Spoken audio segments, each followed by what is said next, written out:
Saudara, topik firman Tuhan pada pagi hari yang indah ini yaitu pembaharuan hati. Hati yang berubah menjadi baru. Tuhan menghendaki hati kita ini berubah. Dalam mengikut Tuhan, kita tidak boleh terus-menerus memakai hati yang lama. Hati kita harus berubah menjadi hati yang baru. Tetapi banyak anak-anak Tuhan kurang memperhatikan perubahan hatinya.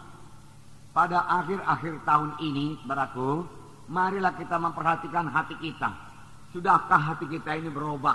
Bertambah-tambah mengasihi, bertambah-tambah memperdulikan orang lain.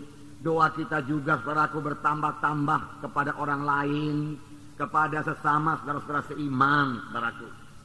Sudahkah hati kita ini, saudaraku, bertambah-tambah sabar, saudaraku, bertambah-tambah murah hati, bertambah-tambah tidak cemburu, bertambah-tambah tidak mementingkan diri sendiri, dan tidak sombong, saudaraku, dan lain sebagainya, sebagai yang tertulis dalam buah roh itu, dalam Galatia 5, saudaraku.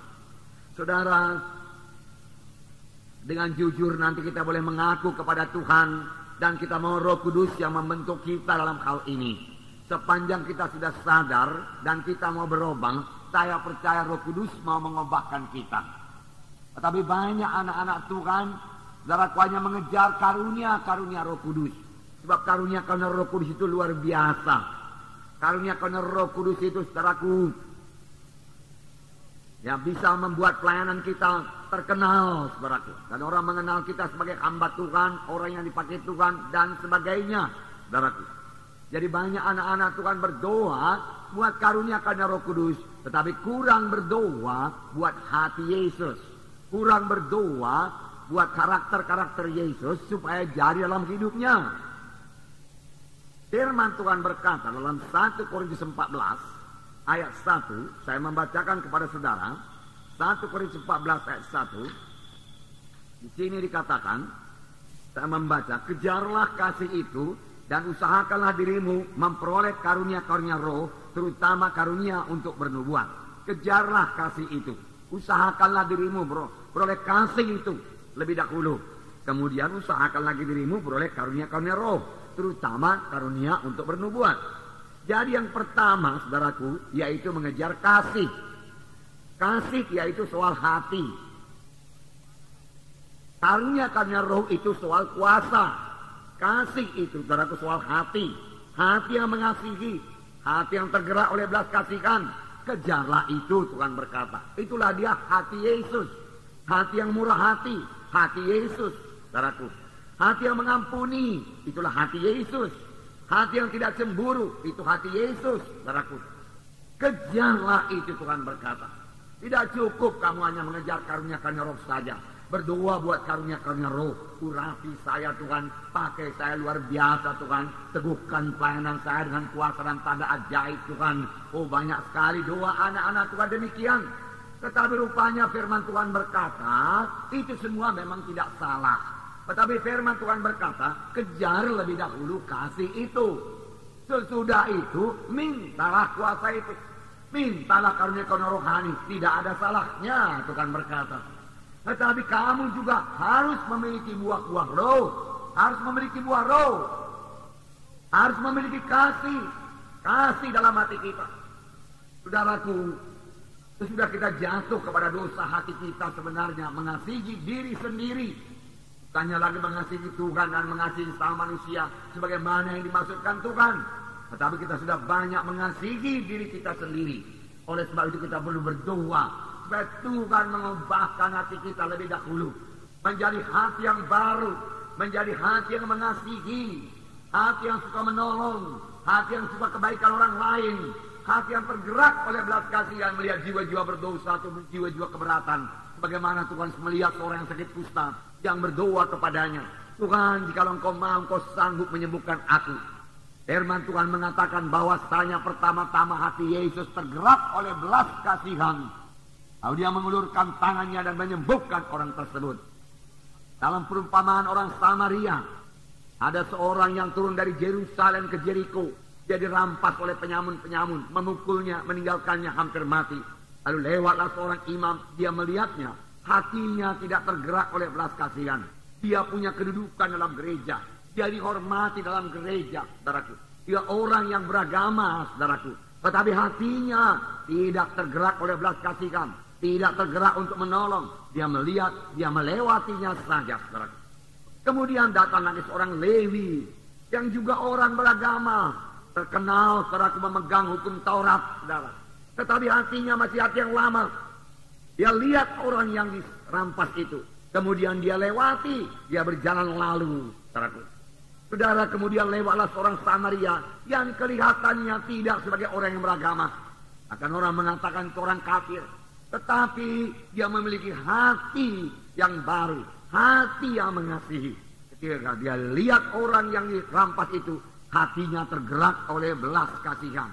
Hatinya tergerak oleh belas kasihan. Dan tidak sampai di situ saja. Hati yang tergerak oleh belas kasihan ini diteruskannya kepada tindakan. Tindakan kasih, perbuatan kasih. Dia datang kepada orang tersebut.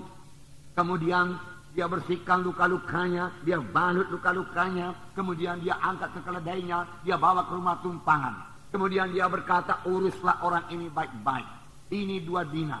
Nanti kalau kurang, gua atau kembali kutambahin lagi. Pokoknya dia engkau urus baik-baik sampai dia bisa sembuh. Sampai dia pulang ke kampungnya. Bahkan dia tidak mengharap balasan apa-apa. Saudaraku, itulah dia hati Yesus, saudaraku. Itulah dia karakter Yesus, saudaraku. Itu yang perlu kita miliki, saudara. Memang kita perlu kuasa, perlu. Tanpa kuasa juga tidak bisa melayani, saudaraku. Tetapi lebih penting hati ini, hati yang berubah. Hati yang mengasihi. Dan Tuhan mau memberikan. Sepanjang kita sudah menyadari diri kita butuh hati yang baru. Butuh hati yang mengasihi. Sepanjang kita sudah menyadari kasih kita begitu miskin. Kita bisa berseru kepada Tuhan. Tolong aku Tuhan. Barui hatiku Tuhan. Penuhi hatiku dengan kasih Tuhan. Saudaraku, dari genapkanlah 1 Korintus 14 ini. Kejarlah kasih lebih dahulu. Kemudian usahakanlah dirimu beroleh karunia-karunia rohani. Bukan kebalikannya. Karunia-karunia rohani dulu Tuhan. Aku mau puasa Tuhan. Pakai aku Tuhan. Luar biasa Tuhan urapanmu atasku Tuhan. Oh haleluya Tuhan. Pelayananku penuh dengan tanda ajaib, tanda mujizat. Yang membawa jiwa-jiwa kepada pertobatan. Kalaupun itu terjadi saudaraku. Sesudah jiwa-jiwa itu bertobat. Saudara tidakkah sanggup juga melayaninya. Kenapa saudaraku? Karena kasih Tuhan masih sangat miskin dalam hati kita saudaraku. Saudara. Jadi jangan terbalik, saudara. Kejar kasih lebih dahulu, baru karunia-karunia roh, baru kuasa, baru urapan, saudaraku. Nah, saudaraku yang kasih dalam nama Yesus, jangan abaikan hati ini. Mohon kuasa, kuasa, kuasa, tapi dalam hati masih penuh dengan kemarahan. Mohon kuasa urapan Tuhan, tapi dalam hati saudaraku penuh dengan kesombongan. Itu akan membuat orang tersebut jatuh. Itu tidak jauh bedanya dengan Lucifer. Dia sangat dikarunia itu kan. Karunia-karunia roh bekerja semuanya kepada dia. Dia memimpin pujian yang luar biasa di sorga. Dia punya talenta musik yang luar biasa. Dia punya urapan penyembahan yang luar biasa. Tetapi dia memiliki hati yang sombong. Hati yang membesarkan diri. Dia mementingkan diri sendiri. Hatinya belum berubah. Dan tidak lama kemudian dia pun jatuh. Kita melihat hati kita. Sudahkah kita bebas dari kemarahan? Sudahkah kita bebas dari kepahitan hati? Sudahkah kita bebas daripada roh tidak mengampuni? Sudahkah hati kita bebas daripada roh-roh pertentangan, balas dendam, daripada segala kenajisan, saudaraku? Itulah yang perlu dibersihkan lebih dahulu. Dan seturut dengan firman Tuhan minggu yang lalu, kalau kita membersihkan dari dalam pinggan itu, maka bahagian luar pinggan itu juga akan bersih.